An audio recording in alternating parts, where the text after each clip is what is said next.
ओम नमः सिद्धेभ्यः जय श्री ओम नमः सिद्धेभ्यः जय श्री ओम नमः सिद्धेभ्यः। मंगलम भगवान वीरो मंगलम गौतमो गणी मंगलम कुंद कुंदाद्यो जैन धर्मोस्तु मंगलम सर्वमंगल मांगल्यम सर्वकल्याणकारकम प्रधानम सर्वधर्माणां जैनम जयतु शासनम जैनम जयतु शासनम जैनम जयतु शासनम। हमारा विषय चल रहा था 5 पापों के बारे में, जिसमें से हम कल 4 पढ़ चुके हैं। कुशील तक हमने कवर किया था, पेज नंबर 279। और जो अंतिम है हमारा वो परिग्रह 5वें नंबर पे, उसको हम जानते हैं। वैसे तो कई बार पढ़ा है, लेकिन जितनी बार भी पढ़ेंगे उतनी क्लैरिटी आएगी। परिग्रह मूर्छा अर्थात ममत्व का भाव रखना परिग्रह है।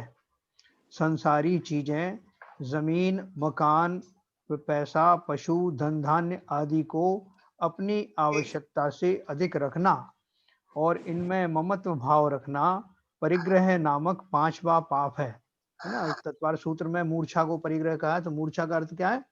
मूर्छा अर्थात ममत्व का भाव, उसमें एकदम बिल्कुल अच्छे से उसमें घुल रचपच जाना, उसके प्रति बहुत घोर ममत्व रखना।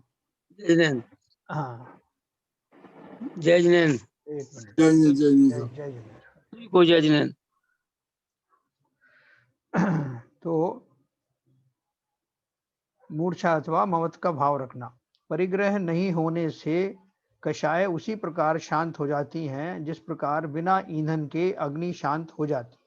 परिग्रह 2 प्रकार का होता ये तो क्या बोल रहे हैं कि जो हमारा कषायों का कारण है, इसको देखो बहुत समझदारी से सोचना। ये इसका परिग्रह नहीं होने से कषाय उसी प्रकार शांत हो जाती है जिस प्रकार बिना ईंधन के अग्नि शांत हो जाती है। इसका अर्थ यह है कि परिग्रह होने में कषाय का बहुत बड़ा रोल है ना। वो कैसे अपन और देखो, आगे पढ़ेंगे तो बहुत एकदम क्लियर हो जाएगा कि कषायों से कैसे परिग्रह होता। पहला अंतरंग परिग्रह। अंतरंग परिग्रह में क्या क्या आता है? रागादि रूप अंतरंग परिग्रह 14 प्रकार का होता है। पहला मिथ्यात, मिथ्यात बहुत बड़ा परिग्रह है। दूसरा चार कषाय, क्रोध मान माया व लोभ। और नो कषाय, हास्य, रति, अरति, शोक, भय, जुगुप्सा, स्त्री वेद, पुरुष वेद और नपुंसक वेद। ऐसे ये 9 जो नो कषाय हैं, ये अपन ने पहले भी पढ़ी और भी अपन पढ़ेंगे भी। तो ये अंतरंग परिग्रह सभी जीवों के होता है, जिसमें एक इंद्रिय आदि जीव भी सब शामिल हैं। और दूसरा बाह्य परिग्रह है। बाह्य परिग्रह चूंकि हमें पता है कि वही एक इंद्रिय जीवों के तो मकान नहीं होते, इसलिए हमें क्वेश्चन आ सकता है ना, इसलिए मैंने आपको क्लेरिफाई कर दिया कि अंतरंग परिग्रह सब जीवों को होता है। बाह्य परिग्रह में क्या क्या आता है? बाह्य परिवस्तुओं का संग्रह करना, यह 10 प्रकार का होता है। पहला क्षेत्र यानी खेत भूमि। दूसरा वास्तु यानी मकान। तीसरा हिरण्य यानी चांदी एवं रुपया। चौथा स्वर्ण यानी सोना। पांचवा पशुधन यानी गाय भैंस आदि। छठवां धन्य धान्य अन्न आदि। सातवां दासी, आठवां दास, नौवां कुप्य, कुप्य का मतलब है वस्त्र, और 10वां है भांड, जिसे कहते हैं बर्तन, भांडे कहते थे पहले के जमाने में। तो ये बाह्य परिग्रह हैं जो अपन को मुख्य रूप से जिनकी कैटेगरी हमको समझ में आती है। इसमें वाहन वगैरह है ना, वाहन भी अपन कहीं ना कहीं सी संपत्ति में डाल सकते हैं। चल 2 तरह की संपत्ति होती है ना। अधिक पाप करने वाले जीव का जन्म त्रियंच व नरक गतियों में होता है और उसे दरिद्रता, व्याधि, वेदना आदि की प्राप्ति होती है। हिंसा से धनश्री, झूठ से राजा वसु, चोरी से तापसी, कुशील से कोतवाल और परिग्रह से शम शुनवनीत दुर्गति को प्राप्त हुए। कुछ नाम हैं ये जिनकी कथाएं शास्त्रों में आती हैं, और वो कौन से ने कौन सा ज्यादा पाप किया था उनके नाम उन्होंने बताए हैं जो प्रसिद्ध हुए। हालांकि अपन चोरी में वो अंजन चोर को भी अपन जानते हैं, ऐसे बहुत सारे हैं, तो इन्होंने उनके नाम दिए इधर में।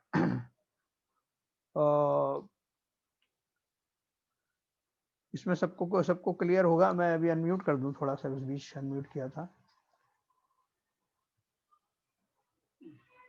हाँ, ये सबको क्लियर है? हाँ बोलिए। इसका मतलब ये हुआ हाँ कि जो अंतरंग परिग्रह में हाँ जैसे कसाय आता है, तो मतलब कसाय परिग्रह का ही पार्ट है। हाँ हाँ बिल्कुल बिल्कुल पार्ट है। आपने पहले बोला ना कि मतलब परिग्रह में, मतलब इसमें परिग्रह में कसाय का बहुत बड़ा रोल है। हाँ हाँ बिल्कुल बिल्कुल, तो अंतरंग इसका परिग्रह की मतलब ये डेफिनेशन दिया ना। मेन रोल तो परिग्रह का ही हुआ ना सर। देखो कसाय तो उसका पार्ट है। हाँ, तो परिग्रह एक इज ए ग्रुप, परिग्रह हाँ, एक परिग्रह is the main group. Group, उस ग्रुप में ये सब उसमें आते हैं। अंतरंग परिग्रह है। बराबर। अंतरंग परिग्रह की ब्रांचेज हैं जिसमें हाँ कसाय है, कषाय और है, कसाय का बहुत बड़ा रोल होता है। कषाय का दैट बहुत इज बड़ा व्हाट आई रोल। अंडरस्टूड, बिल्कुल सही। इजंट और इट? उसके पहले जो मिथ्यात्व है ना, मिथ्या तो है ही खैर। तो देखो वो जो कषाय होती है वो हमारी मेनली शुरू हाँ, होती है मिथ्यात्व से ही, यस। है ना। क्योंकि अगर हम मुझे श्रद्धा मेरी सही हो जाए, ज्ञान मेरा सही हो जाए, तो कौन मेरा अनिष्ट करने वाला है ऐसा मैं हाँ, सोचूंगा ही फिर नहीं, तो सवाल ही नहीं है, है फिर ना। परिग्रह भी नहीं होगा, हाँ तो सब ये, चीजें मिट जाएंगी। हाँ ये जो मेन रोल तो इन्हीं का है, मिथ्यात्व, चार कषाय और नौ कषाय, अंतरंग यस। परिग्रह, यही तो एक पूरा ग्रुप है। हम्म, अगर ये निकल गया तो बाहर में भी जो बाह्य कषाय है ना, बाह्य परिग्रह, हाँ, वो भी सब चले जाएंगे। हाँ उनका भी अच्छा, कोई ज्यादा रोल नहीं। इसमें कसाय, ये नो कसाय, नो का मतलब क्या है? नो माने किंचित, हैं? किंचित छोटी, थोड़ी सी। अच्छा अच्छा नो माने थोड़ी सी, ऐसा। अच्छा। क्योंकि वो मेन ये कषाय जितनी वो प्रबल नहीं होती, मेन कषाय में जो सहायक होती है। अच्छा अच्छा। हाँ। ये जैन साहब एकेंद्रीय जीव में परिग्रह कैसे? क्या चीज? एकेंद्रीय जीव में परिग्रह जो होता है ना, आपने हाँ बताया हाँ एकेंद्रीय जीव, देखो इसके ये, जरा व्याख्या करिए। हाँ देखो सभी जो एकेंद्रीय जीव हैं, एकेंद्रीय से लेके और 5 इंद्रिय तक जो असैनी पंचेंद्रिय हैं, सब में मिथ्यात्व होता है। अच्छा, मिथ्या मिथ्यात्व होगा, चार कषाय भी होंगी उनको। नहीं, कसाय कैसे एकेंद्रीय जीव में कसाय? अरे बहुत अनंत कषाय होती है उनमें, अच्छा, केवल ज्ञान गम्य है, अनंत कषाय होती हैं। और उनकी जो लेश्या अपन जो पढ़ने वाले हैं, वो जो कृष्ण लेश्या आदि होती है उनकी बहुत प्रगाढ़, है ना। वो बाहर में दिखाई नहीं देती, केवल ज्ञान गम्य है, ठीक है ना। इसलिए वो अनंत दुखी भी बहुत रहते हैं। इसलिए तो इसलिए मैंने पहले ही क्वालिफाई किया कि अपन को लगेगा कि एकेंद्रीय जीव तो कोई धन धान रखते नहीं है, मकान उनके होते नहीं है, तो लेकिन ये अंतरंग परिग्रह तो उनमें बराबर होता है, ठीक है ना। और किसी का प्रश्न था? मतलब ये जो अंतरंग परिग्रह है, जी तो ये किसी रूप में बाह्य परिग्रह में भी परिणमित होता है? भाई, हाँ हाँ ये है ना। मतलब जो भी अंतरंग परिग्रह है, हाँ वो फाइनली बाह्य परिग्रह में के रूप में परिणमित होगा, या नहीं कुछ ऐसा अंतरंग में रह जाएगा, कुछ बाह्य के रूप में आएगा? नहीं, उसको किस रूप में कन्वर्ट का होने का बोल रहे हैं आप? जो अंतरंग परिग्रह है, हाँ तो वो क्या बाह्य परिग्रह के रूप में ही परिणमित होगा, या कुछ अंतरंग परिग्रह के रूप में ही रह जाएगा, वो बाह्य में परिवर्तित नहीं होगा? अच्छा, आप बताओ, उसमें जैसे भय है, तो भय जब भी लगेगा आदमी को अंदर से लगेगा कि बाहर से लगेगा? हाँ नहीं, भय तो अंदर से ही लगेगा, और भय के रूप में वो क्या फिर कुछ परिग्रह करेगा? जैसे मान लो उसको लगा कि बंदूक अरे ले आएगा। मैं गरीब न हो जाऊं, मेरे पैसे खर्च हो जाएं, तो वो हाँ तो संचय करेगा सब पैसे का। हाँ वो तो बराबर है। तो ये सब तो, इनके वशीभूति तो कर रहा है ना, इनमें से कोई सा भी एक हाँ, टॉपिक लेकर के वो परिग्रह कर तो, सकता है। तो कोई ना कोई कोई बाह्य परिग्रह के पीछे कोई ना कोई अंतरंग परिग्रह है। बिल्कुल है। सबसे अच्छा, बड़ा अभी परिग्रह तो मिथ्यात्व ही रखा है ना। क्रोध वाले परिग्रह के वो किस तरह से परिणमित होता है भय में? कौन सा? क्रोध कषाय जो है अंतरंग हाँ परिग्रह, हाँ, बाह्य परिग्रह के रूप में कैसे परिणमित होता है? क्रोध अरे कषाय। हाँ जी। जमीन किसी की ले ली, हाँ। वो क्रोध करेगा कि नहीं? अरे ये तो बहुत बहुत सिंपल है भाई। क्रोध कषाय तो हम रोज करते हुए वो देखे जाते हैं ना। हर चीज पे हमारी कोई अंतरंग जो क्रोध कषाय है, उसके वशीभूत होकर के हम जो बाहर में लड़ाइयां तो करते हैं ना, अंदर में कषाय भरी, इसलिए तो लड़ाई झगड़े करते हैं।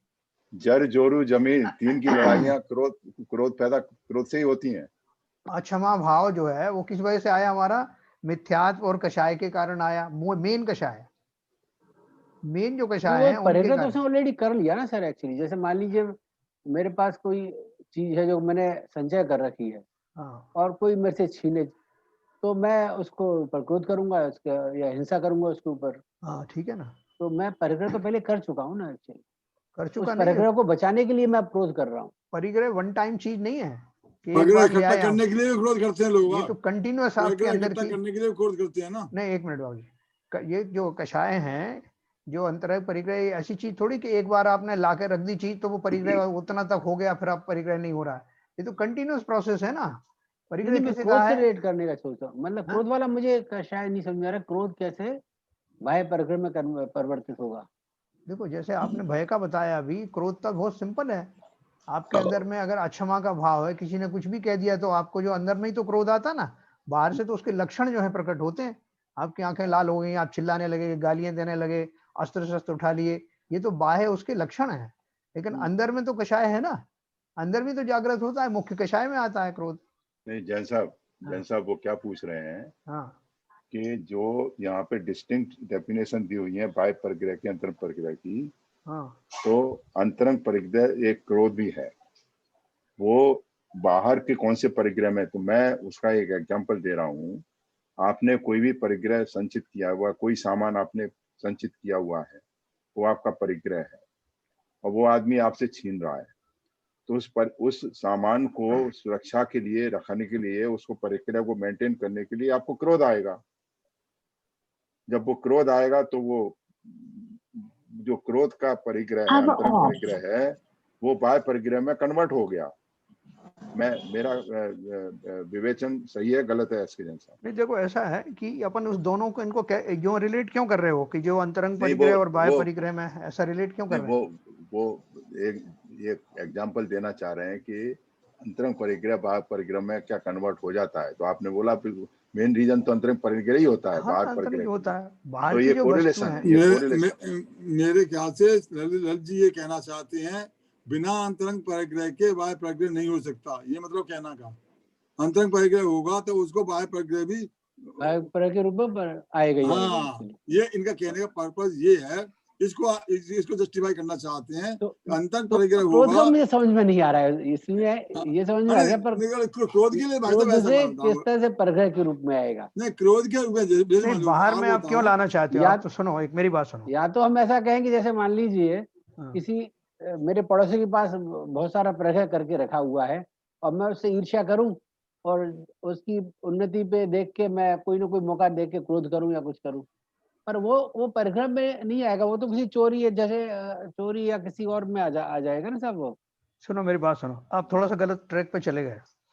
जो अंतरंग परिग्रह है, ये जो कषाय हैं, जो मेरे अंदर में जो मेरे स्वाभाविक भाव नहीं है, जो स्वाभाविक भाव नहीं है, वो सब मेरे लिए परिग्रह हैं। जैसे कोई भी चीज जो है मुझे मेरे काम की नहीं हो, मैं उनको इकट्ठा करता रहूं तो बोलते हैं बेकार का परिग्रह क्यों इकट्ठा कर रखा है। तो ये जो अंतरंग परिग्रह है, उनमें वो सारे भाव हैं, ये सारे भाव है ना, मिथ्यात्व रूपी भाव, कषाय रूपी भाव, नो कषाय रूपी भाव, ये मैं जब तक रिटेन करता हूं, जब तक मेरे अंदर में रहते हैं राग द्वेष आदि, तो ये सब जो है अंतरंग परिग्रह में आते हैं, पहली बात। दूसरी बात ये कि जो बाहर में जो साधन वस्तुएं हैं, जिनके बारे में 10 तरह की वस्तु बताई हैं, उनसे मेरा लगाव होता है, ममत्व होता है। और परिग्रह की परिभाषा के मैं पहले ही दिया हुआ है कि जिन जिन वस्तुओं में आप में ममत्व रहेगा, वो सब परिग्रह की श्रेणी में आती हैं। तो पहले जो आपने राग द्वेष आदि, उसमें भी आपका ममत्व है, उनको अच्छा मैं समझता हूँ और वो मेरे बने हुए हैं, क्योंकि मैं मिथ्यात्व से गुजर रहा हूँ। इसलिए जो मेरे आंतरिक भाव हैं, जो मेरे अंदर बने हुए हैं, वो तो परिग्रह हैं ही। दूसरी जो बाहर में दिखने वाली वस्तुएं हैं, उन वस्तुओं से मेरा जो अटैचमेंट है, जो लगाव है, वो भी अंततः मेरे राग द्वेष आदि का कारण बनती है। अब वो वस्तुओं का, जैसे अपन ने बताया, आपने बोला कि ये 4 कषायों में से कैसे उसको लागू होगा, तो वो 4 कषाय कैसे लागू होंगी कि ये जो वस्तुएं हैं 10 तरह की जो बताई हैं, इनसे आप कनेक्ट करेंगे उनको, तो आपका जो है इनमें से कोई वस्तु चली जाए, इष्ट का वियोग हो जाए, तो आपको शोक हो जाएगा। ठीक है, जो आपको अनिष्ट वस्तु है उसकी प्राप्ति हो जाएगी तो भी आपको शोक होगा। इष्ट वियोग अनिष्ट योग हुआ ना। और फिर उसके बाद में आपको जैसे आप उनको कनेक्ट कर रहे हो इनसे नो कषाय से करो या मुख्य कषाय से करो, ये सब कनेक्ट हो ही जाती है। उन वस्तुओं में कोई अगर ले जाता है, आप व्यवधान बनता है उनकी प्राप्ति में, जैसे सीबीएन साहब बोल रहे, तो आपको क्रोध आएगा ना, क्योंकि क्रोध नाम की जो आपके अंदर में गुण बैठा हुआ है, अभी कषाय बैठी हुई है, तो आपकी वस्तुओं को अर्जित करने में, आपको कमाने में, उसकी सुरक्षा करने में जो बाधक होगा, उसके प्रति आपको क्रोध आएगा, नेचुरल बात है ना। और क्रोध भी आएगा, और आपको जब ज्यादा वस्तु हो जाएंगी तो आपको मान भी रहेगा कि यार मेरे पास तो इतने मतलब बड़ा मकान है। नहीं, ये भी नेचुरल नहीं किया। है वो, आत्मा का स्वाभाविक नहीं सर बाबूजी, उसके नेचुरल अपन नहीं कहें वैसे तो।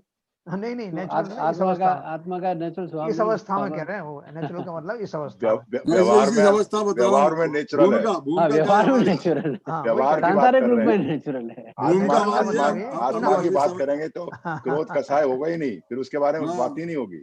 ठीक है तो ना। उस स्थिति में तो ललित जी, ये शरीर जो आपका है वो भी परिग्रह है, यस, हाँ, शरीर आपका में परिग्रह शरीर भी हाँ, वो परिग्रह है, मिथ्या तो आ ये गया ना, भी। मिथ्या को परिग्रह है तो फिर शरीर भी वो सब चीज आएगी। हाँ, परिग्रह है। मिथ्या तो अगर परिग्रह है हाँ, तो शरीर का रखना भी परिग्रह है।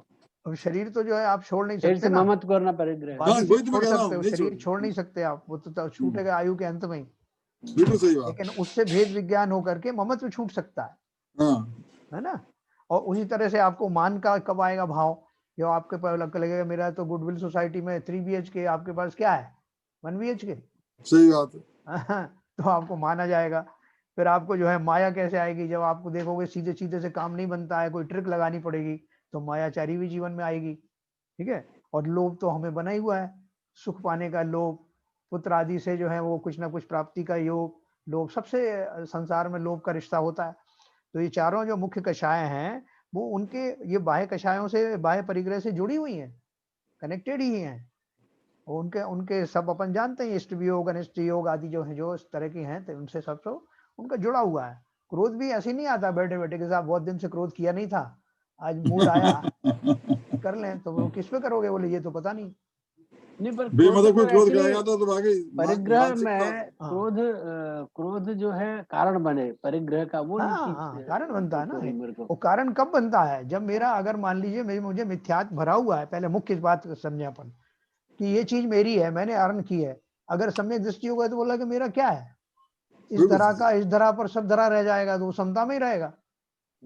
वो तो दान देने में भी उसको कुछ लगेगा, भैया चला जाए मेरा कौन सा था। ये भाव सम्यक दृष्टि को आते ना, तो इसलिए हमारा जो मुख्य जो है, जिन कारणों से बाह्य वस्तुओं में हमारी मूर्छा बनी रहती है, ममत्व बना रहता है, अटैचमेंट बना रहता है, उसके मुख्य कारण जो है आंतरिक परिग्रह है। और पंचेंद्रिय वगैरह जीवों को ही तो ये सब, ये बाह्य परिग्रह होते, सबको तो होता नहीं ना। तो बाह्य परिग्रह अगर बने भी रहें, लेकिन उनसे अटैचमेंट ना हो, तो वो आपको कोई परेशान नहीं कर रहे हैं, है ना। इतना आपके घर के अंदर में बहुत सामान भरा पड़ा है, आपकी पत्नी को उनसे बहुत अटैचमेंट है मान लो, वो आपको बिल्कुल नहीं है। तो दोनों के लिए एक अपन बोले सामग्री तो थी बराबर, दोनों को होना चाहिए, जरूरी नहीं है।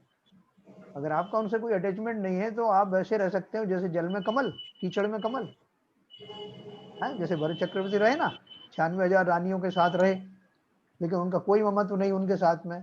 तो वस्तुओं का इकट्ठा हो जाना वो परिग्रह नहीं, उनके प्रति मूर्छावान होना, वो तो वस्तुएं नहीं है तब भी हो सकते हैं। वस्तु नहीं होने के बाद भी आपको ममत्व, ऐसा एक भिखारी है, भिखारी के पास कुछ नहीं, लेकिन उसके पास परिग्रह है कि नहीं, बहुत परिग्रह उसके भरा हुआ है, उसका, उसकी जो चाहत है, लोभ आदि की जो चाहत है, वो उसका मेन परिग्रह है। और सोचते काश फला फलानी कार मुझे मिल जाए, तो ये परिग्रह इसलिए आया नहीं है। हाँ 2 साल पहले बंबई के भिखारी पे 1 करोड़ रुपया निकला। फिर भी वो भीख मांगना नहीं छोड़ा उसने। हाँ नहीं छोड़ा, उसके नीचे दबा हुआ था पैसा खजाना। यस, तो इस तरह से ये कनेक्टेड है सारे। और ये बाह्य जो वस्तुएं हैं वो पंचेंद्रीय लोग ही उससे परेशान रहते हैं, बाकी के जानवरों को मकान आपकी चाहिए नहीं, आपका खेत चाहिए नहीं, धन उन्हें चाहिए नहीं, बस खाली जितना भोजन उस समय चलता है वो उसका, उनकी इच्छा रहती है उतनी मात्र। साहब परिग्रह जिम्मेदारी में क्या अंतर है? जिम्मेदारी एक रिस्पांसिबिलिटी भी आपकी, फैमिली है, सब कुछ है। और क्या क्या बोल रहे हैं सर, मैं कह रहा हूँ फैमिली है, सब चीज है, हाँ तो उसकी एक रिस्पांसिबिलिटी भी तो है, उसके लिए भी तो आपको जोड़ना है, जरूरी है। हाँ देखो, यूं तो संसार में जब तक शरीर है अपन सब चीज जरूरी मानते हैं ना। जब तक शरीर जिम्मेदारी है है सर। तो शरीर के लिए फैमिली भी चाहिए, धन भी चाहिए, पत्नी भी चाहिए, बच्चे भी चाहिए, पैसा भी चाहिए। ये सब कहाँ से आया, ये सब चाहत कहाँ से शुरू हुई। चाहत 2 वजह से शुरू हुई, एक तो ये कि मैं शरीर ही हूँ, यही तो मैं हूँ, और या शरीर मेरा है। ये 2 तरह की धारणाएं होने के कारण ये इतना बवाल मचा। अगर ये धारणाएं हट जाएं कि मैं तो शरीर हूं नहीं, और शरीर के बिना तो कोई पत्नी होती नहीं, कोई बच्चे होते नहीं, कोई धन धान्य की आवश्यकता होती नहीं। तो मेरा जो ममत्व है मुख्य रूप से इस पर्याय में है, शरीर में है, जो शरीर में धारण करता हूँ। न केवल ये वर्तमान पंचेंद्रिय का शरीर, बल्कि एकेंद्रिय आदि जितनी पर्यायों में रहा उनके शरीरों को ही मैंने अपना स्वरूप माना कि यही तो मैं हूँ। ये परिग्रह इस मूर्खता के कारण ही तो संसार में मैं भटक रहा हूँ। और फिर हम उसको जस्टिफाई करते हैं, नहीं साहब वो तो मुझे तो खुश रहना है ना, और मैं ही तो शरीर हूँ। अगर आप ज्यादा कहोगे तो मैं ये बोल दूंगा कि मैं शरीर नहीं हूं, मगर शरीर तो मेरा है ना। ये दोनों ही धारणाएं मिथ्या दृष्टि को रहती हैं, जिसके कारण वो अपने सच्चे स्वरूप को कि मैं तो आत्मा हूं, भले ही इस पर्याय में मुझे जो कुछ मिला है उसको मैं अपना व्यवहार में उनका पालन करता हूं उस भूमिका में, ये बात अलग है। लेकिन कम से कम अपनी समझ तो ये बात की रखे ना कि ये मेरी नहीं है और ना मैं इनका स्वरूप हूं। मेरा सुख अलग ही जाति का है जिससे मैं अभी तक परिचित नहीं। सर आपने जो एक्सप्लेनेशन दिया जी ये तो बहुत ही आपने सिद्धांत की बात कही। हाँ हाँ जहाँ तक मैं समझ पाया हूँ, जो पूछ रहे हैं साहब हाँ आपसे संजय जी, जी वो कह रहे हैं कि गृहस्थ के परिप्रेक्ष्य में हाँ हम परिग्रह से कैसे अपरिग्रही हो सकते हैं, उसके बारे में थोड़ा बताएं। हाँ हाँ, क्या संजय जी ऐसा पूछ रहे हैं? जी जी सर। हाँ, ये भी एक थोड़ा पूछने का है। एक आपकी आवाज बराबर नहीं आ रही, जी क्या सर, दिक्कत है? आपका थोड़ा सा ऑडियो मैं कह रहा हूँ, जिम्मेदारी भी सर एक मेरा है मतलब किसी चीज के लिए, और हाँ अपनी कैसे मतलब जिम्मेदारी में रहते हुए अपनी जिम्मेदारी निभाते हुए मिनिमम परिचय हो सकता है, जो हाँ आवश्यकता पूरी करते हुए अपना मैं मिनिमम। वही बोला हूँ, जरा उस परिप्रेक्ष्य में जरा इसको विवेचन कर दीजिए तो देखो शायद ऐसा है, उनकी जिज्ञासा दूर हो जाए। ऐसा है कि सभी भूमिकाओं में सब जीव जो है अपनी अपनी भूमिका को समझते हैं, वैसे हर एक पर्याय में अपनी अपनी भूमिका को समझते हैं।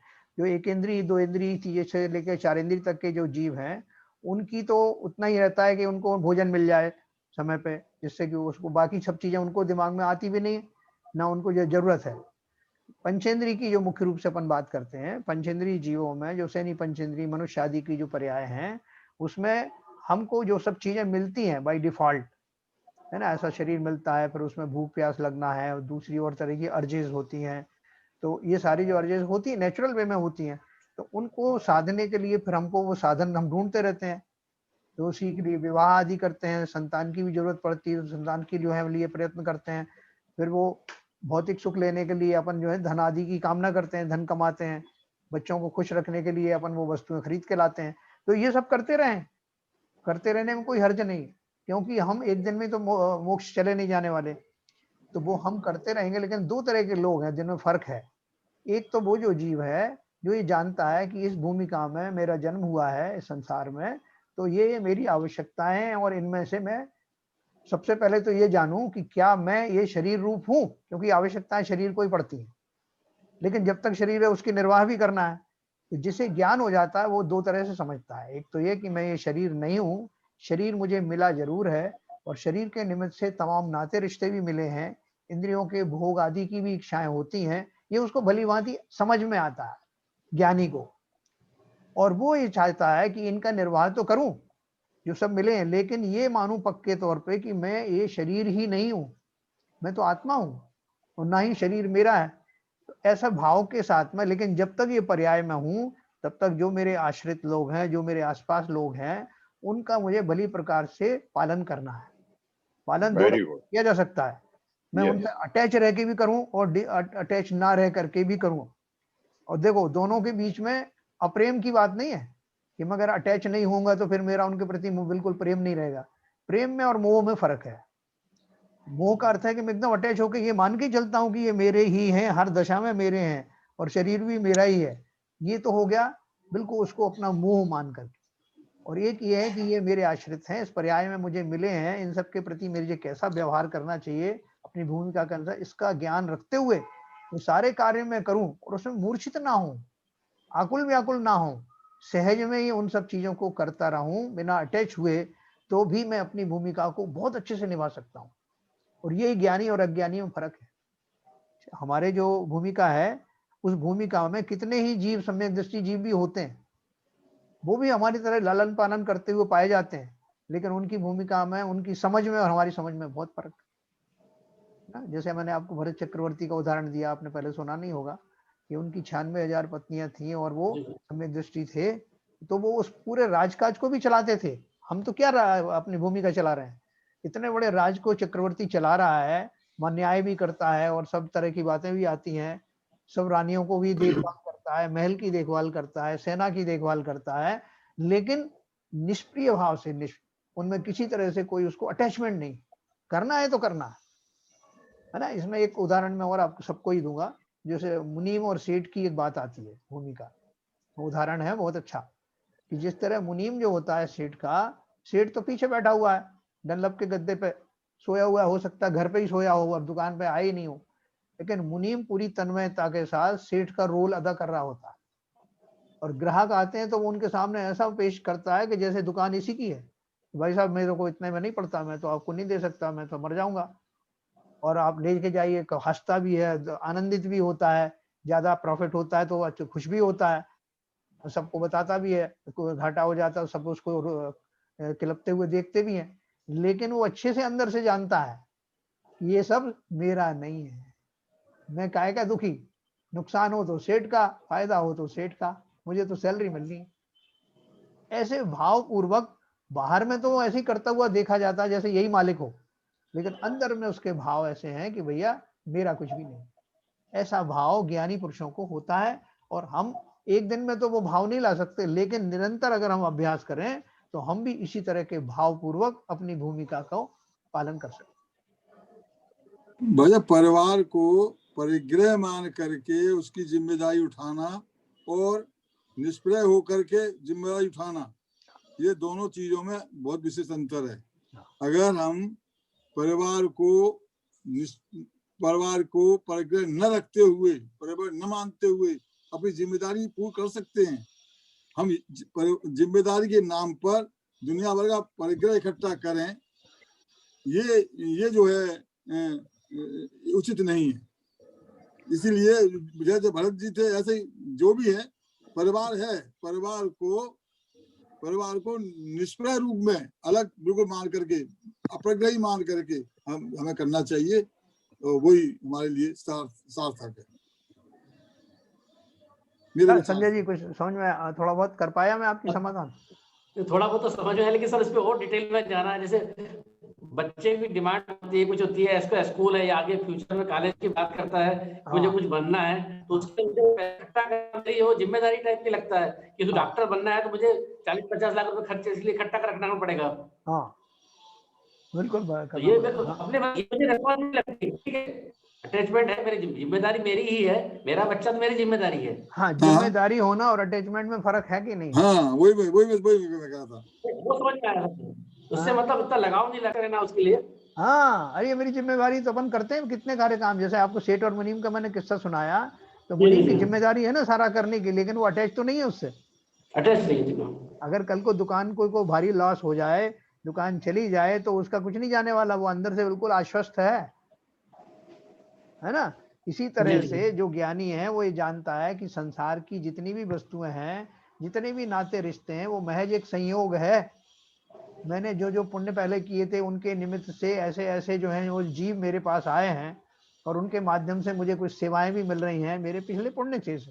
उनमें से कोई रूठ जाता है, कभी कोई नाराज हो जाता है, उनमें मेरे पाप का जो है उदय आता है, तब ऐसा होता है कि पाप पुण्य का जो खेल है और संयोगों का जो खेल है, उसे जो ज्ञानी आदमी है वो अच्छे से समझता है इस रहस्य को, तो इसलिए उसमें वो उलझता नहीं है, करता सब कुछ है, उलझता नहीं है, दुखी सुखी नहीं होता। उसे परिग्रह नहीं मानता भाई साहब, मतलब उसको परिग्रह नहीं मानता, परिवार को परिग्रह नहीं मानता। आप शैलेंद्र जैन बोल रहा हूँ, तो मैं जरा इसको दो तरीके से व्याख्या करता हूँ। जैसे एक है, एक आदमी जैसे उन्होंने बोला, संजय जी ने बोला कि यदि बच्चों को डॉक्टर बनाना है तो उसके हिसाब से 40-50 लाख का अरेंजमेंट करना है, वो तो दो तरीके हैं। एक तो आपने शुरू से डिसाइड कर लिया करना क्या है, मेरे को क्या बनाना है, और उसके हिसाब से आप एक कमरे के भी में रह सकते हैं, 2 कमरे के में रह सकते हैं, 4 में भी रह सकते हैं, उस हिसाब से आप प्लानिंग कर रहे हो। और एक आदमी जो सहज भाव से जा रहा है, जैसे जैसे जरूरत पड़ती जा रही है अरेंजमेंट करता जा रहा है, जैसे जैसे बच्चे पढ़ते जा रहे हैं उसके हिसाब से व्यवस्था करते जा रहा है, तो दोनों में बहुत फर्क है। दोनों में एक फर्क ये है कि एक तो बहुत मतलब कि मेरे को ऐसा करना है, मेरे को ऐसा रखना ही रखना है, तो उसके लिए कोई भी कुछ भी करने के लिए तैयार है, या कुछ भी बहुत सारी व्यवस्थाएं, दान धर्म भी नहीं करेगा, कहीं भी नहीं जाएगा, नहीं साहब मेरे को ये व्यवस्था करनी है, बड़ा मकान लेना है। एक आदमी सहज भाव से कर रहा है, दान भी कर रहा है, पढ़ाई भी करवा रहा है, जरूरत पड़ी तो उसके लिए व्यवस्था भी कर रहा है, उस हिसाब से। तो दोनों में तो परिग्रह की जो बात है, तो परिग्रह तो दोनों जगह है। और एक जो सहज भाव से कर रहा है और जैसे जैसे जरूरत पड़ती जा रही है करते जा रहा है, और एक जो बहुत उसके ऊपर बहुत मतलब कोशिश करके कि नहीं मेरे को ऐसा करना ही है, तो वो दोनों परिग्रह में क्या डिफरेंस रहेगा? देखिए शैलेंद्र जी, मैं कुछ कहना चाहूंगा इसमें। आपने दोनों चीजें बिल्कुल व्यावहारिक कही हैं। पहली चीज है कि मुझे कैसे भी करके इसका इंतजाम करना है, तो वो उसमें दुराचारी भी करेगा, मायाचारी भी करेगा, और उसमें किसी न किसी एन केन से उसका इंतजाम करने की कोशिश करेगा। तो वो तो दुर्भाव हो गया। उसमें जो परिग्रह का सिद्धांत है वो नहीं लगेगा, उसमें अपरिग्रह कहीं नहीं होगा। दूसरा आपने बोला सहज भाव से वो अपना प्रयास कर रहा है और अपनी प्लानिंग करके उसका इंतजाम कर रहा है, उसकी जिम्मेदारी है। उसमें भी एक कदम आगे जाना चाहूंगा। जैसे संजय जी ने कहा कि मेरा लक्ष्य है, लड़का बच्चा बोलता है मुझे डॉक्टर बनना है। अब इसमें आप उसका पुरुषार्थ, उसका पुण्य कर्म का उदय और आपका सपोर्ट उसके उस लक्ष्य को पाने के लिए, दोनों ये भी संयोग से ही काम करेंगे।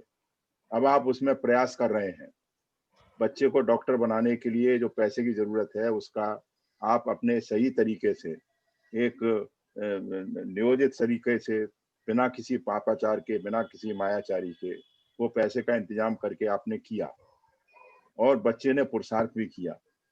और अब कभी सिचुएशन ऐसी भी हो सकती है कि वो डॉक्टर ना बन पाए, तो ये उसके कर्मों का वो है। उस समय आपको उसका क्षोभ भी नहीं करना है, क्योंकि आपने अपनी जिम्मेदारी पूरी की, और जब तक आपका उसके साथ अटैचमेंट नहीं है तो आपको क्षोभ भी नहीं होगा। तो ये है संजय जी विवेचन। आपकी जिम्मेदारी जो है, आप जिम्मेदारी के लिए अपना पुरुषार्थ कर रहे हैं एक सही तरीके से और बिना अटैचमेंट के, और आप उसके लक्ष्य में आप एक संयोग बन रहे हैं, और ये उसका पुरुषार्थ है, ये उसका पुण्य कर्म का उदय है कि वो उस लक्ष्य को प्राप्त करता है कि नहीं करता है। करता है तो आप उसमें संयोग है, नहीं करता है तो भी आप संयोग। बहुत बढ़िया साहब। मैं आगे बताऊं कि संजय प्रकाश जी, एक्चुअल में आप करने वाले, डॉक्टर बनाने वाले आप नहीं हैं। वो तो मैंने कह दिया बाबू। आप केवल निमित्त मात्र हैं। और आपको वो जब डॉक्टर बनेगा तो आप केवल निमित्त मात्र रह जाएंगे। आप अनावश्यक की अपनी जिम्मेदारी मान करके आप बेमतलब में दुनिया भर का प्रज्ञा इकट्ठा कर रहे हैं। कोई भी जीव किसी को कुछ नहीं कर सकता। एस के जन साहब ने बहुत बड़ा सिद्धांत बताया है।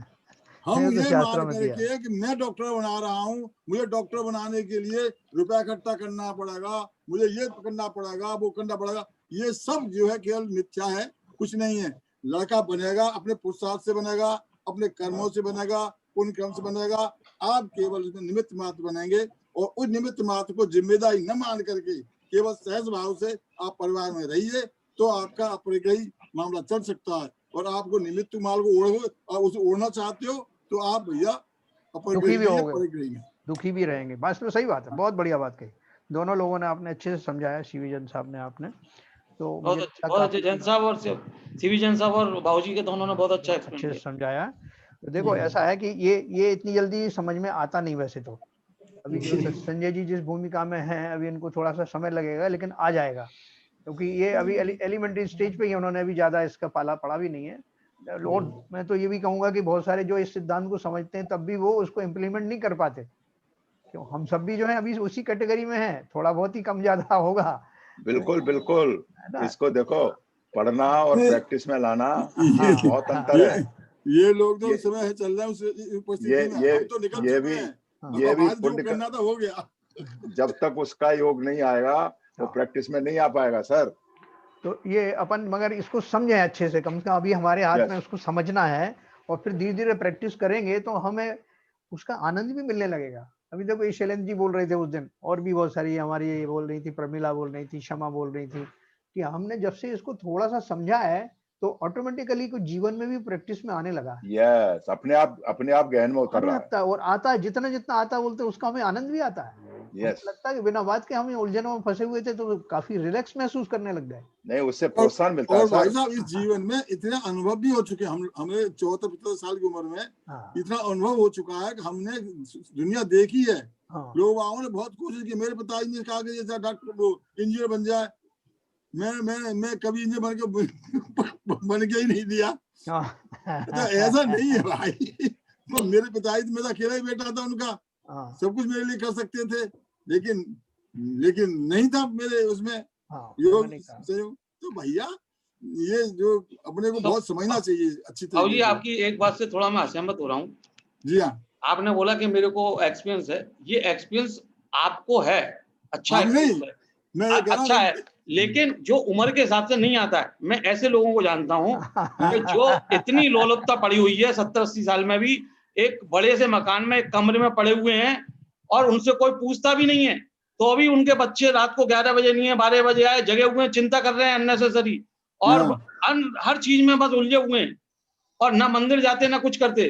तो ये चीजें उम्र से नहीं आती हैं, ये चीजें तो व्यवहार से और सीखने से और उससे आती हैं। नहीं बिल्कुल सही आपने कहा। उसके आगे एक बात और मैं कहूँ, शैलेंद्र जी जो कह रहे हैं कि उम्र से नहीं आती, बिल्कुल सही कह रहे हैं कि अभी जिस स्थान पर हम लोग आए हैं, थोड़ा बहुत समझ करके, थोड़ी प्रैक्टिस करके 60-70 साल की उम्र में हम यहाँ तक आए हैं। हो सकता है कि हमारे संजय प्रकाश जी जो अभी क्या 40-42 साल की उम्र की होगी, इसमें ही आ जाए 2-4 साल के अंदर, कोई बड़ी बात नहीं है। समझ की बात है ये। तो कितनी जल्दी क्लिक आता है, कितना आपका पुण्य का उदय, कब आपकी ऐसी होनहार होनी है, वो कभी भी आ सकती है। तो इसलिए उसमें ये भी मत सोचना कि साहब इन्होंने तो, ये लोग तो बहुत पारंगत हो गए, अभी हम तो एलिमेंट्री में हैं। कुछ नहीं है। नहीं ऐसा कुछ नहीं है। जैन साहब, एसके जैन साहब एक लाइव एग्जांपल है। ज्ञान सागर जी महाराज जो जिनकी समाधि हो गई, वो 11 साल की उम्र में घर छोड़ दिया था। हाँ सही बात। और उनके पिता माता अभी जीवित हैं। उस समय वो महाराज के पास चले गए थे और उनको जबरदस्ती पकड़ के वापस लाते थे घर, मगर वो उनको तो वितरागता पैदा हो गई थी, उन्होंने छोड़ ही दिया। फिर उन्होंने कोशिश भी करना, फिर मुनि जी ने, ज्ञान सागर उनके जो गुरु थे शान सागर छाणी जी, उन्होंने पिताजी को समझाया, माता जी को, कि भाई इनका भाव ही ऐसा हो रहा है, इसमें आप बाधा मत बनिए, बिल्कुल इनको आशीर्वाद दीजिए, ये आपका पुण्य है कि आपने ऐसे बच्चे को जन्म दिया जो इस मुनि दीक्षा लेने के रास्ते पर चल रहा है। ये तो आपको गर्व होना चाहिए, क्यों इसको संसारी उसमें फंसा रहे हो। तो उम्र का कोई तकाजा नहीं है, कब क्या कहते हैं, किस उम्र में हमारे भाव बदल जाए। कहते हैं ना, एक समय लगता है। बिल्कुल एक समय की भूल है। हाँ, एक समय की भूल है। 70 साल की, 70-75 साल की भूल नहीं है, ये समय की जरूरत नहीं है। नहीं, मेरा मतलब ये था 40-42 साल के इस समय इन परिस्थितियों से गुजर रहे हैं, इनके बच्चे पढ़ने वाले हैं, इनके बच्चों की तब उनको समस्याएं आ रही हैं। हम तो निकल चुके हैं। बाबूजी ऐसा है, इसको इन परिस्थितियों में अंडरगो होते हुए भी, झेलते हुए भी, अगर इनमें ये वेद ज्ञान की अगर समझ आ रही है, तो इनके इस उम्र का बहुत बड़ा अचीवमेंट है। बहुत बिल्कुल, नो डाउट। जो एसके जैन साहब कह रहे हैं कि जो चीज हम आज 60 साल की उम्र के बाद समझ पा रहे हैं, आज इस प्रवचन श्रृंखला में बैठ के इसको इनके शरीर में अगर गहन में जा रही है बात, और उसको प्रैक्टिस कर रहे हैं, तो इनकी इस उम्र का अचीवमेंट है। बिल्कुल सही बात। हमारे लिए प्रेरणा के लिए पात्र हैं। जितने सारे आज लोग हैं, देखो 21 लोग आए हुए हैं, 21 लोगों में से ज्यादातर लोग ऐसे हैं जो कम उम्र के हैं, जो अभी वृद्ध नहीं हुए हैं, और उनको ये संयोग मिला और उनकी रुचि होने के कारण, उनके अपना पुण्य और रुचि के अनुसार ये जो स्वाध्याय का लाभ वो लोग उठा रहे हैं। जी, हम लोगों को तो अपने जीवन में बहुत लेट जो ये सब जो मिला निमित्त, ये तो हमारा दुर्भाग्य था कि हमें अभी तक ये मौका नहीं मिला। ये सौभाग्यशाली है। स्वाध्याय से तो बहुत कुछ परिवर्तन आता है भाई, बहुत समझे एसके जैन साहब, ये लोग बिल्कुल साधुवाद के अधिकारी हैं। नहीं, अधिकारी हैं कि अगर इनको इंटरेस्ट नहीं होता तो ये कंटिन्यूअस प्रवचन नहीं अटेंड करते टाइम से। बिल्कुल। इनकी जो श्रृंखला लगी हुई है। हाँ बोलिए। ये है कि अगर अपन कर्म सिद्धांत और कर्म फिलॉसफी जानना चाहते हैं तो क्षमा सागर महाराज के प्रवचनों को पढ़िए, सुनिए इस पे ही, तो उससे बहुत कुछ समस्याओं का समाधान हो जाएगा। समस्या कोई नहीं है अभी, समस्या केवल सीखने की है सर। समस्या है ना, जब अपने कह रहे हैं कि हमें अपना ज्ञान है, ये सब नहीं है, ये सब वास्तविकता का पता चल जाएगा हमको इससे। भाई कहीं से भी चलेगा, सही बात है, सही बात। सोर्स कुछ भी हो, अगर अपन उनमें सच्चे मन से सुनेंगे तो उसमें कर्म सिद्धांत तो कर्म फिलॉसफी जानकारी मिल जाएगी अपन को क्षमा सागर महाराज के प्रवचनों से। सर जी एसके जैन साहब से सारे सिद्धांत, एसके जैन साहब से सारे सिद्धांत हमें सुनने को अच्छी तरह मिल रहे हैं और सब समझ में आ रहे हैं। उनका क्षमा सागर,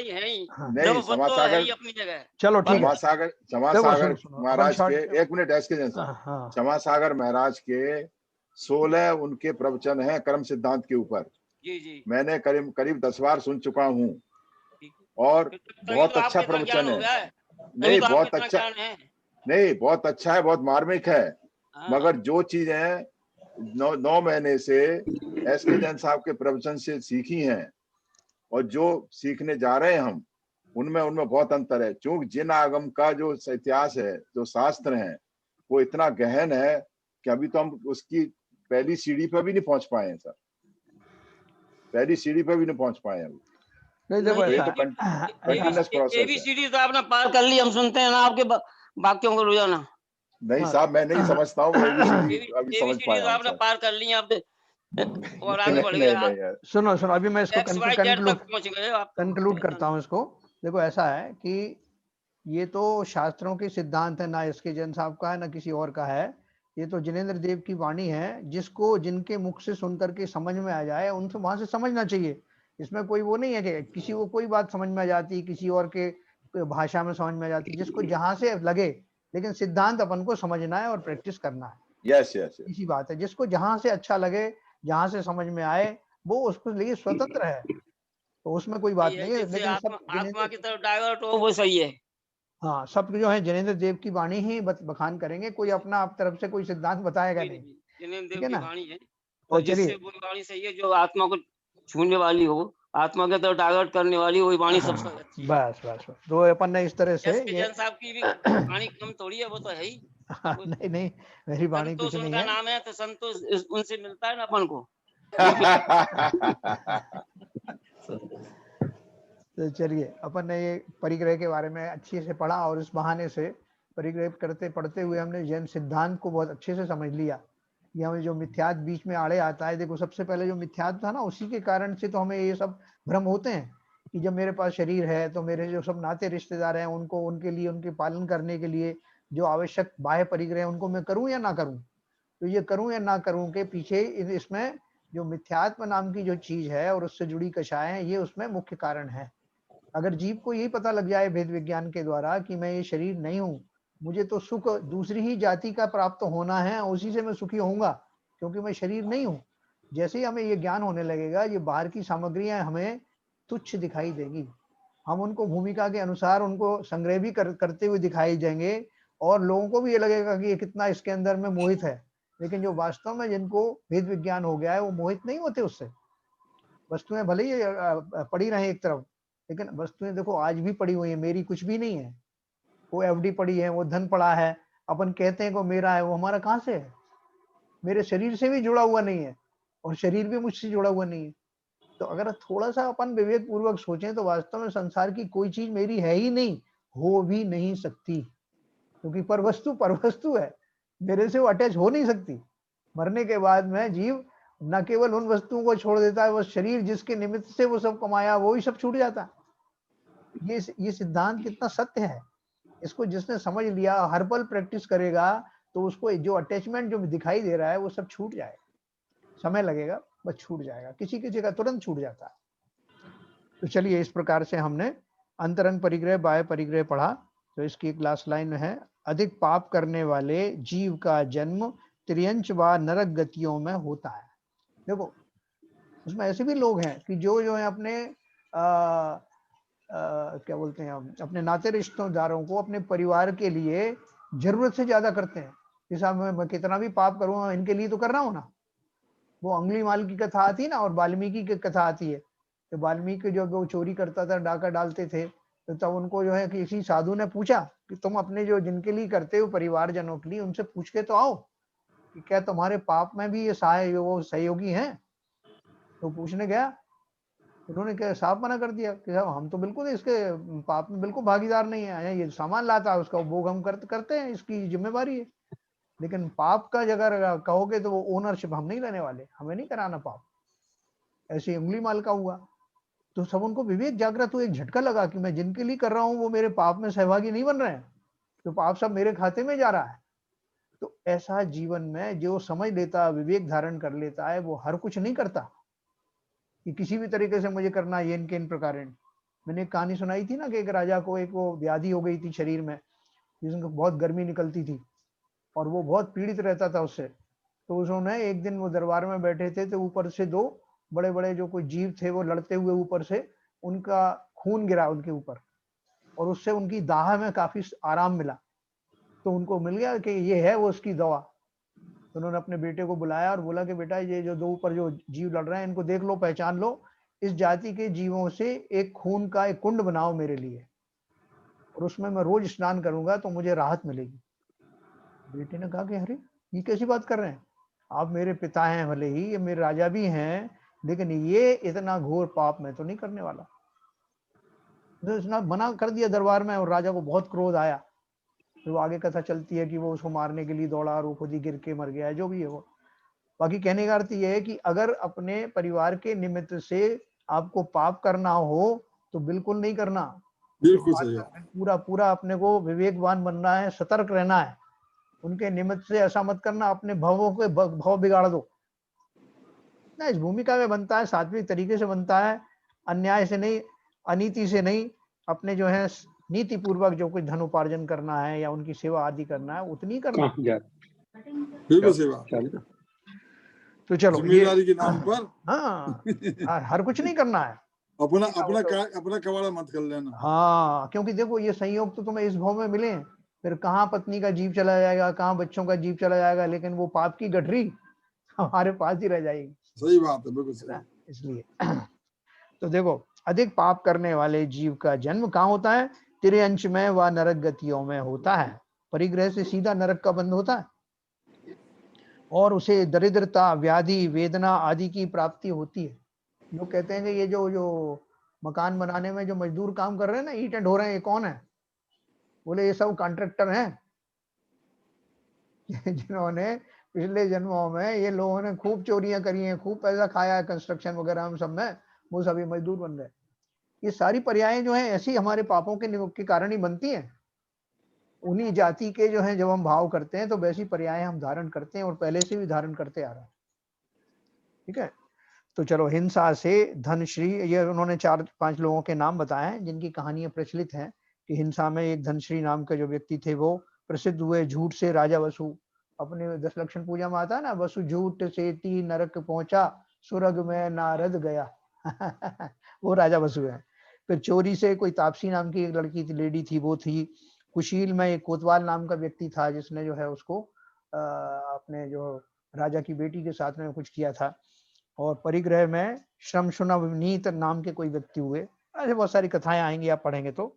इस प्रतिमानियों की कहानियां भी अब संत निवास में रखी हैं, आप लोग चाहें तो वो भी पढ़िए, बहुत अच्छी रोचक ढंग से दी हुई है। कभी आप कोरोना के बीच में भी जाए ना, अभी तो कोरोना निकल गया, तो वो कहानी की किताब ले आना और उनको पढ़िए। फिर देखो, सप्त व्यसन को मैं थोड़ा सा टच करूंगा, बाकी अपन कल पढ़ेंगे। सप्त व्यसन किसे कहते हैं? 7 व्यसन है ना, बुरी आदत को व्यसन कहते हैं। देखो, पहले तो बच्चे जो जन्म लेते थे तो वो जन्म से उनको पता लग जाता था कि 7 व्यसन कौन से हैं। आज बताने की जरूरत पड़ रही है हाँ, क्योंकि बहुत सारी ऐसी हमारी आदतें हैं हम जानते नहीं कि व्यसनों में आती हैं, हम उनके इतने आदी हो गए। देखो, बुरी आदत को व्यसन कहते हैं जो आत्मा के स्वरूप को भुला दे और आत्मा का कल्याण नहीं होने दे, वह क्रिया व्यसन कहलाती है। संजय जी, आपके पास ये किताब है? जनधन जानिए नहीं? अच्छा, ये किताब जो है कैसे आपको मिली पता नहीं। प्रमिला जी, इनको कोरियर कर देना ये किताब। अंकल जी, एक ही है, चल मैं किसी के पास एक्स्ट्रा हो तो फिर मैं कर सकती हूँ, या मैं अभी जाना आना होगा तो फिर हो सकता है। अच्छा ठीक है। संजय प्रकाश जी कहाँ से बोल रहे हैं? प्रमिला हाँ अंकल जी, प्रमिला बोल रही बाबूजी। नहीं, संजय प्रकाश जी कहाँ पर हैं? नहीं उड़ीसा में। अब ये उड़ीसा से। हाँ वेल डन यार, वेल डन भाई, वेल डन। संजय प्रकाश जी, मैं आपका परिचय नहीं समझ पाया मैं, कौन है आप? नवीन के पास नहीं है क्या एक्स्ट्रा अवेलेबल अभी? नवीन नहीं, ये तो आशीष जी के वो हैं, साड़ू भाई हैं, ये आशीष है ना अपने।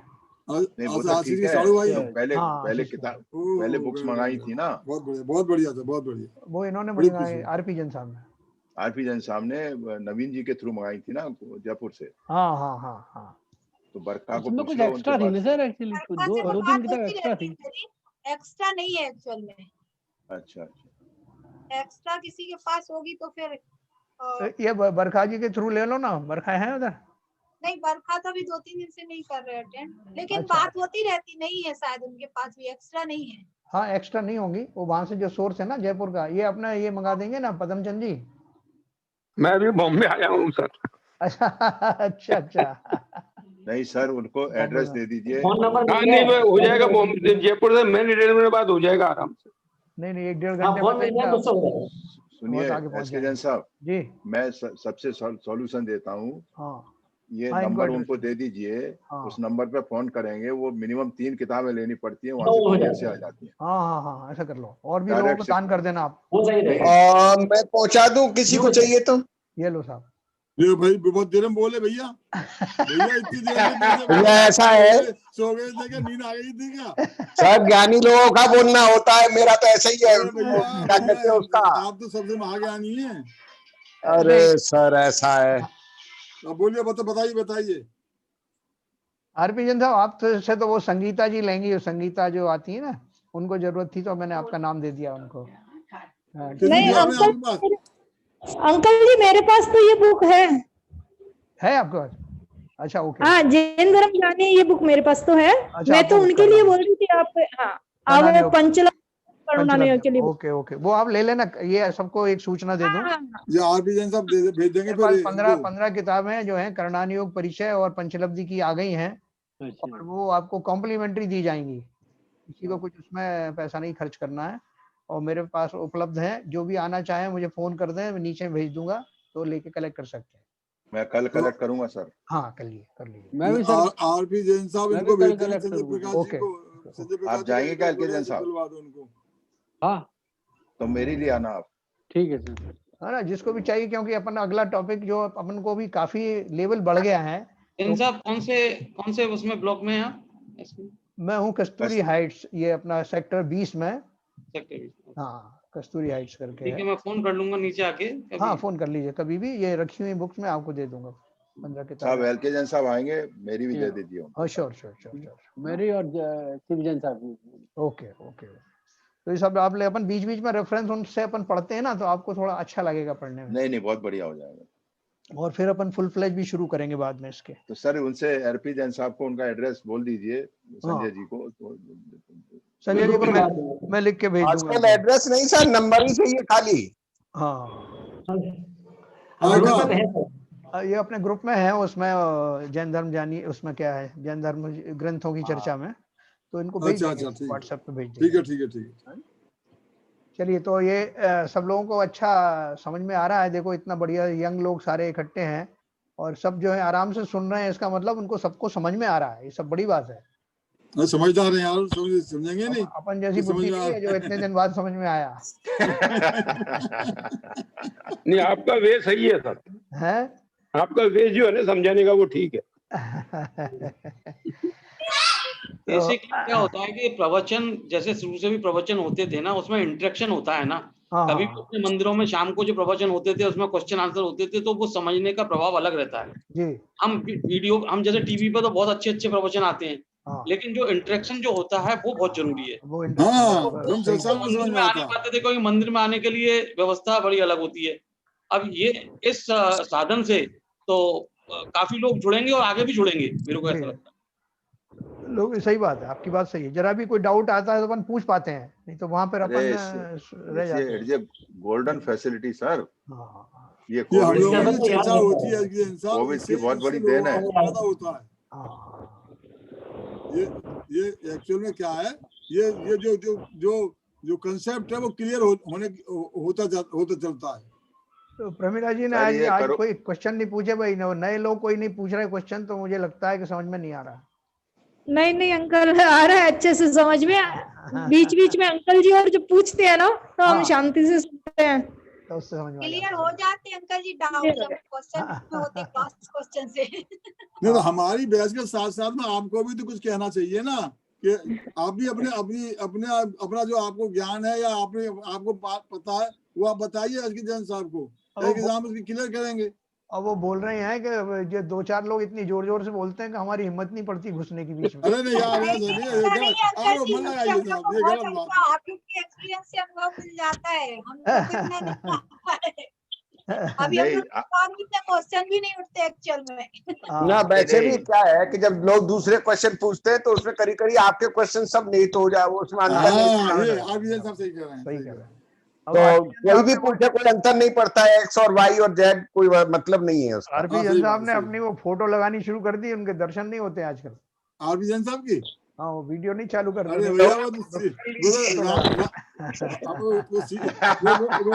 एसके जैन साहब जी, जैन साहब मंदिरों में राम और सीता होती है, राम सीता, हाँ तो सीताराम दिखाई देते हैं हमें। तो ये दोनों मियाँ बीवी जो है सीताराम की तरह, हम तो हनुमान जी की तरह नतमस्तक हो जाते हैं। भैया हमारे इष्ट देव है ये दोनों। क्या बाबूजी अगर उन्होंने सीताराम बनाया है तो आप लगता है हनुमान जी है क्या? क्या तो रहे हो? मैंने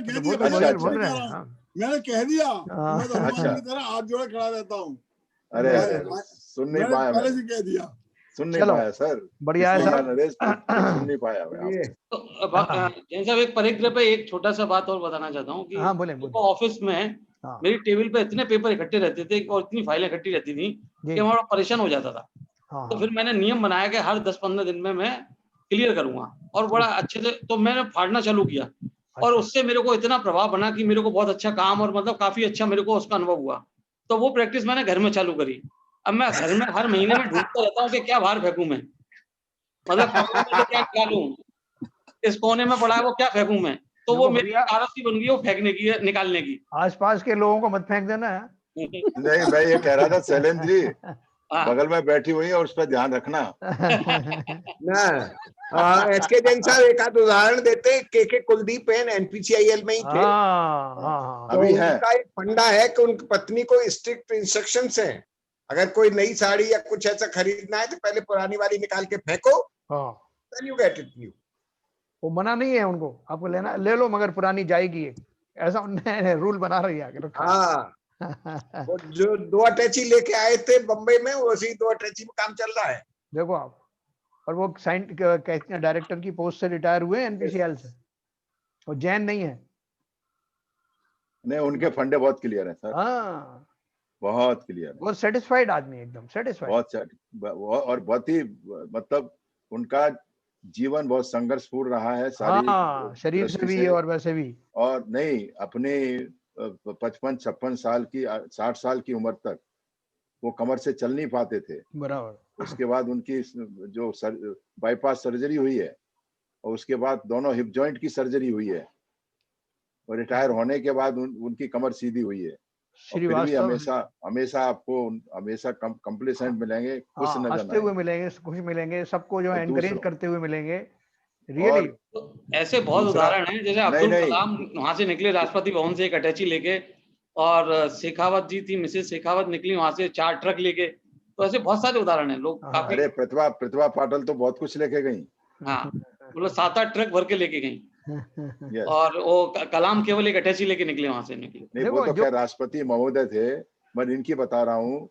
हॉस्पिटल में हमारे कलीग्स में किसका भी ऑपरेशन होता है, सर्जरी, बंबई के किसी के कोने में, अपने शरीर के स्वास्थ्य की बिना परवाह किए हुए जिस दिन ऑपरेशन होता है सुबह पहुंचते हैं, जब तक ऑपरेशन थिएटर से वापस नहीं आ जाते, जब तक उससे मिल नहीं लेते, वो वापस नहीं आते हैं सर। बहुत बहुत बढ़िया, बहुत ही। मैंने भी मर्यादा बांध रखी है कपड़ों की। आपने तो बहुत मर्यादा बांध रखी है सर। हाँ, मेरी मर्यादा है। मैं जितने मैंने कपड़े लिख रखे हैं अपनी डायरी में, उससे ज्यादा एक भी कपड़ा होता मैं आउट कर देता हूँ, आउट करता हूँ। और बच्चे लाते हैं तो बच्चों के कोई कपड़ा एक्सेप्ट नहीं करता। मैंने अब तो बच्चे समझ गए। पहले बच्चे बिना कहे ले आते थे तो वो नहीं एक्सेप्ट होते थे। और जिन्होंने तो एक बॉक्स बना रखा है जिसमें वो डंप करते रहते हैं जो उन्हें नहीं चाहिए हो। नहीं डम नहीं, मैं तो आउट ऑफ डंप करने से मतलब नहीं है। मैंने बहुत भगवान मेरी इनको बनाए रखा है, भगवान मुझे इस योग्य बनाए रखा है कि मैं दृढ़ रहूं इस पर, इस अपने विचार पर। चलिए, मैं ऐसे कपड़े नहीं बदलता, न लेता भी नहीं। नहीं डंप करने से मेरा मतलब यही था। मैं कह रहा हूँ कि भाई मुझे नहीं चाहिए ये सब, जो है मेरी जरूरत की आवश्यकता से अतिरिक्त है। हाँ बिल्कुल मैंने बहुत लिमिट कर दिया, बहुत। चलिए साहब, तो बहुत बढ़िया डिस्कशन हुआ आज। समय हो गया। कल और भी जिनको प्रश्न पूछना है, खासतौर से जो जिज्ञासु हैं, नए जिज्ञासु हैं, वो जो अवश्य पूछें। और ये टॉपिक भी बहुत जनरल टाइप का टॉपिक है, इसको जरूर पूछना जिनको बेसिक एलिमेंट्री ज्ञान प्राप्त करना है। तो आज की बात समाप्त करते हैं। जिनवाणी स्तुति करें।